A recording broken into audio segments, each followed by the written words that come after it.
Hello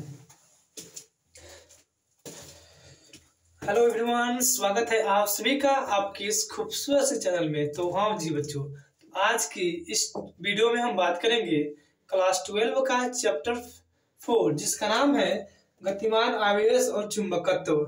इसके पहले वाली वीडियो में हम लोग 3 चैप्टर, पहला, दूसरा, तीसरा चैप्टर बात कर चुके हैं। आज हम बात करेंगे चौथा चैप्टर जिसका नाम है गतिमान आवेश और चुंबकत्व। ये वीडियो बहुत ही कंसेप्ट होगा क्योंकि एक वीडियो को 15 से 10 मिनट को बनाने में हमें 3 से 4 घंटे मेहनत करना पड़ता है, क्योंकि पूरा कॉन्सेप्ट को निकाल कर एक जगह करना होता है। ठीक है, तो ये वीडियो बहुत ही इंपॉर्टेंट हो रहा है और कॉन्सेप्ट वाला होगा, क्योंकि एक ही वीडियो में हम पूरा कॉन्सेप्ट को बात कर लेंगे, जितना भी फार्मूला होगा उसको और जितना इसमें थ्योरी वाला होगा उसको। तो बिना देरी के स्टार्ट कर रहे हैं। जैसे देखिए, गतिमान आवेश और चुंबकत्व क्या दिया है, गतिमान आवेश और चुंबकत्व। तो सबसे पहले इसमें आता है गतिमान आवेश के कारण बल। मान लीजिए कोई आवेश है जो गतिमान, क्या है, गतिमान है, तो गतिमान आवेश पर बल लगता है F बराबर q v B sine theta. देखिए, क्यू का मतलब होता है आवेश, V का मतलब वेग और B का मतलब चुंबकीय क्षेत्र। क्या होता है, चुंबकीय क्षेत्र। और साइन थीटा क्या है, कोण है। तो सबसे पहले आपको यह जानना चाहिए कि बी क्या है। बी का मतलब होता है चुंबकीय क्षेत्र, एफ का मतलब होता है चुंबकीय बल, आई का मतलब होता है विद्युत धारा, और म्यू नॉट का मतलब निर्वात की चुंबकशीलता, और एन का मतलब होता है फेरों की संख्या, एन का मतलब होता है स्मॉल एन का मतलब होता है लूप घनत्व, और ए का मतलब होता है क्षेत्रफल, और टाउ का मतलब होता है बल। इसे क्या बोलते हैं, टाउ। और स्मॉल एन का मतलब होता है चुंबकीय द्विध्रुव आघूर्ण। ठीक है, अब समझिए। तो एफ का मतलब बल क्या होगा, चुंबकीय बल होगा। तो क्यू का मतलब आवेश, जो क्यू है, ये क्यू का मतलब क्या होता है, क्यू का मतलब होता है आवेश। क्या होता है, आवेश, आवेश होता है। क्या होता है, आवेश। और V का मतलब वेग, क्या होता है, वेग। और B का मतलब चुंबकीय क्षेत्र। क्लियर। अब समझिए, बायो सावर्ट का नियम बहुत इंपोर्टेंट है। बायो सावर्ट का नियम, किसी गतिमान आवेशित चालक छड़, ठीक है, इसमें गतिमान है मतलब क्या है, इसमें धारा प्रवाहित करेंगे। तो किसी चालक के कारण r दूरी पर अगर हमें चुंबकीय क्षेत्र की दिशा और मान ज्ञात करना है, तो जिस नियम का उपयोग करते हैं हम दोस्तों, उसे कहते हैं हम लोग बायो सावर्ट का नियम। तो बायो सावर्ट का नियम हमें किसी स्थान पर चुंबकीय क्षेत्र की दिशा और मान ज्ञात करने में सहायक है। देखिए क्या होता है, बी बराबर होता है म्यू नॉट अपॉन 4 पाई। क्या होता है, म्यू नॉट अपॉन 4 पाई। आई का मतलब होता है धारा, आई डीएल साइन थीटा बटे आर, क्या होगा, आर स्क्वायर होता है। सॉरी, आपका रहेगा आर स्क्वायर है, क्या रहेगा, आर स्क्वायर। देखिए यहाँ पर जो आपका म्यू नॉट है ना, यह है म्यू नॉट। यहाँ पे ध्यान दो बाबू, जो आपका म्यू नॉट है अपॉन 4 पाई, इसका मतलब होता है आपका कांस्टेंट। क्या होता है, कांस्टेंट, मतलब बोले तो नियतांक होता है। ठीक है, तो ये और ये क्या है आपका नियतांक है, आई है धारा, और डीएल का मतलब होता है लंबाई, और साइन थीटा क्या है, कोण है, आर क्या है, उन बिंदु के बीच की दूरी होगा ना। अब बात कीजिए बायो सावर्ट का अनुप्रयोग। अगर बायो सावर्ट का नियम पूछेगा तो क्या लिखिएगा किसी r दूरी पर अगर हमें चुंबकीय क्षेत्र की दिशा और मान ज्ञात करना है, तो हम जिस नियम का उपयोग करते हैं उस नियम को क्या बोलते हैं, बायो सावर्ट का नियम। इस तरह से मैं बोल रहा हूँ देसी अंदाज में, क्योंकि ऐसा आपको कहीं नहीं मिलेगा। बेस्ट है ये, क्योंकि आसान भाषा है ना। इसका अनुप्रयोग समझिए, किसी धारावाहिक पास के अक्ष पर चुंबकीय क्षेत्र। मान लीजिए कोई धारावाहिक पास है, मतलब एक कुंडली है, क्या है, कुंडली है, कुंडली में बीच में क्या है, एक तार है। तो इस तार का यहाँ पर मतलब इसके क्या हो, अक्ष पर कितना चुंबकीय क्षेत्र होगा, तो इसका मान होता है म्यू नॉट आई मतलब विद्युत धारा आर स्क्वायर एन बटे 2 into r square plus x square का 3/2। यहाँ पे समझिए क्या है, जो म्यू नॉट है वो क्या है, चुंबकशीलता है, आई का मतलब विद्युत धारा, आर का मतलब होता है जो कुंडली है उसकी त्रिज्या, और एन का मतलब होता है फेरों की संख्या। क्या होता है, फेरों की संख्या, मतलब उसमें कितना हम लोग तार लपटे हैं। टू क्या है, कांस्टेंट है। आर है त्रिज्या, एक्स क्या है, एक्स है उससे मतलब क्या परिधि से कितना दूरी पर ज्ञात कर रहे हैं, ठीक है। अब समझिए कुंडली के केंद्र पर, अगर हम कुंडली है मान लीजिए इस कुंडली है, मान लीजिए गोल कुंडली है, उस कुंडली के केंद्र पर अगर निकालेंगे ना तो उसका फार्मूला होता है म्यू नॉट आई बटे 2r। क्या होता है, म्यू नॉट आई बटे 2r। यहाँ से जहां म्यू नॉट चुंबकीयशीलता है, क्या है, चुंबकशीलता, और इसका मान होता है 4 × 10⁻⁴। देखिए वो बहुत ही कंसेप्ट वीडियो बना रहे हैं आपके लिए, क्योंकि एक वीडियो को बनाने में हमें 3 से 4 घंटा मेहनत करना पड़ता है। तो अगर ये वीडियो आपको अच्छा लगे तो प्लीज शेयर कर दीजिए, अगर नए हैं तो इसको सब्सक्राइब कर दीजिए प्लीज। अब समझिए आप, किसी धारावाहिक चालक पर बल, मान लीजिए क्या है, चालक है, यहाँ तो आपको प्लास्टिक दिखाई दे रहा है बाबू, बाकी समझू कि चालक है, तो चालक हुए तो इनमें धारा प्रवाहित हुई, जब ये चालक हो तो धारा प्रवाहित, मान लीजिए आई प्रवाहित हो रहा है, इसके चारों ओर क्या है, चुंबकीय क्षेत्र है, तो इस पर बल कितना लगी ये निकालेगा।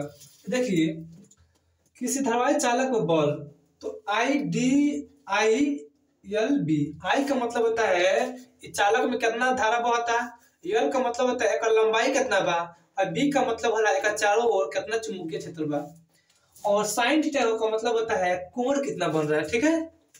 अब समझिए इसको हम लोग सदिश रूप में क्या लिख सकते हैं, I in dot L cross B, क्या लिख सकते हैं, I into L cross B. अब समझिए एम्पियर का नियम, तो सारा यह एम्पियर का क्या नियम है, इस नियम को समझने का प्रयास कीजिए।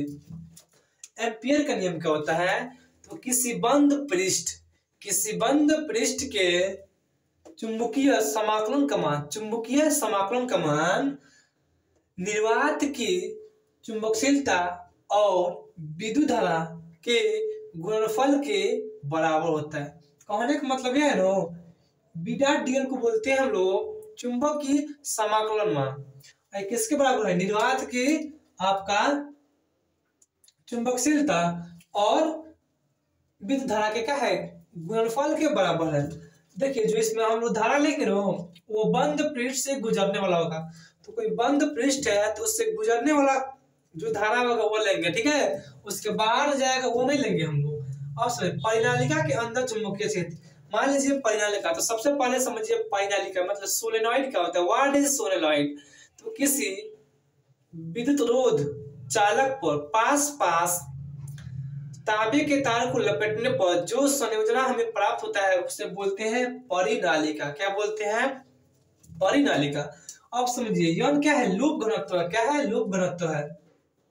इसका फार्मूला होता है बी बराबर mu not an I. Mu naught का मतलब होता है चुंबकशीलता, एन का मतलब होता है लूप घनत्व, और आई का मतलब होता है परिनालिका में कितना धारा प्रवाहित हो रहा है। तो एन का मान भी होता है बाबू एल अपान एन, एन अपान एल। एल का मतलब होता है फेरों की संख्या, क्या है आपका, फेरों की संख्या, क्या है, फेरों की संख्या, और एल है क्या है, उसकी लंबाई है। अब समझिए सबसे पहले यहां तक आप स्क्रीन शॉट लीजिए, उसके बाद हम इस आगे के टॉपिक को समझा रहे हैं।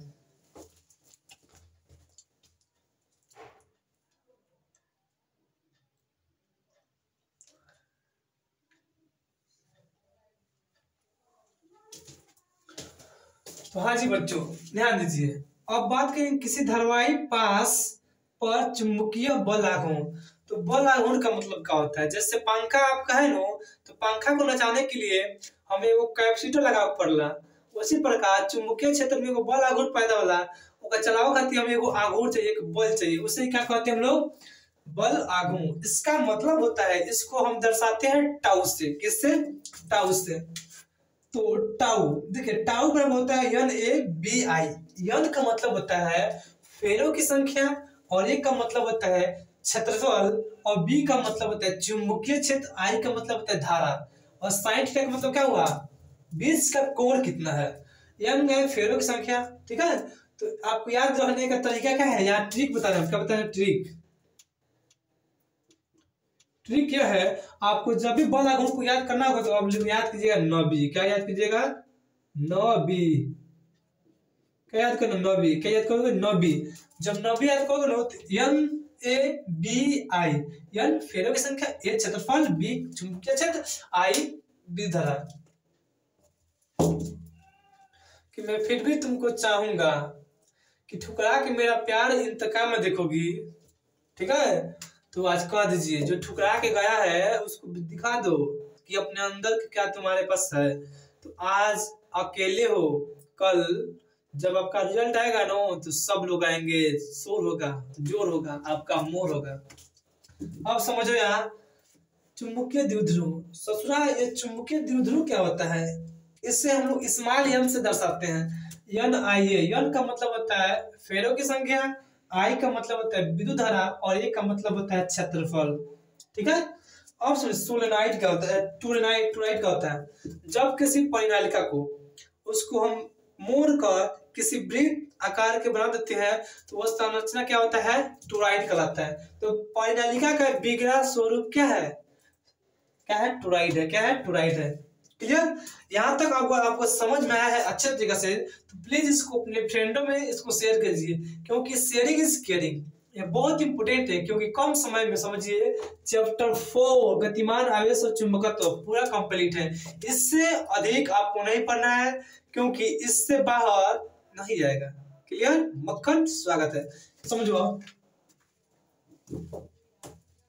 कि कुछ देर की खामोशी है फिर एक शोर आएगा, कि कुछ देर की खामोशी है फिर एक शोर आएगा। उन्हें बता दीजिए कि आपका दौर आया है, हमारा वक्त आएगा। समझो लॉरेंज बल क्या होता है? लॉरेंज फोर्स क्या होता है? जब किसी आवेश पर विद्युत क्षेत्र और चुंबकीय क्षेत्र दोनों की वजह से बल लगेगा, उसे कहेंगे लॉरेंज बल। तो यहाँ पर जो बल लगेगा किसके कारण? विद्युत क्षेत्र और चुंबकीय क्षेत्र। तो एफ नेट क्या होगा? F E plus F B. तो हमने चैप्टर फर्स्ट में लोग पढ़े हैं, जो विद्युत क्षेत्र के कारण जो बल लगता है क्यू ई होता है। क्या होता है? Q E. और चुंबकीय क्षेत्र का जो बल लगता है क्यू वी बी। तो देखिए यहाँ दोनों में क्यू क्यू है, तो हम क्यू को कॉमन ले लेंगे। तो कोष्टक में क्या बचेगा? ई, यहाँ पे क्या बचेगा? V B. तो वी बी बच जाएगा। इसे क्या कहते हैं? Lorentz ball. ये पेपर का डिस्कशन बहुत इंपॉर्टेंट है। क्या है? इंपॉर्टेंट है। क्या है? इम्पोर्टेंट है। जितना मैं पढ़ाया हूँ पूरा इम्पोर्टेंट है, पूरा इम्पोर्टेंस, ठीक है। तो किसी आवेश पर विद्युत क्षेत्र और चुंबकीय क्षेत्र दोनों की वजह से जो बल लगता है उसे क्या कहते हैं? लॉरेंज बल कहते हैं। क्या कहते हैं? लॉरेंज बल कहते हैं। क्लियर? अगर आपको ये वीडियो अच्छा लगा हो तो प्लीज इसको लाइक कर देना, ठीक है। अब समझिए इसको, समझ बी चुंबकीय क्षेत्र है, एफ चुंबकीय बल है, आई विद्युत धारा है, यू नॉट का निर्वात की चुंबकशीलता है। तो आप लोग इसको सबसे पहले स्क्रीनशॉट ले लीजिए और कॉपी में नोट्स बना लीजिएगा, क्योंकि इससे बाहर पेपर में नहीं आएगा, ठीक है। Thank you.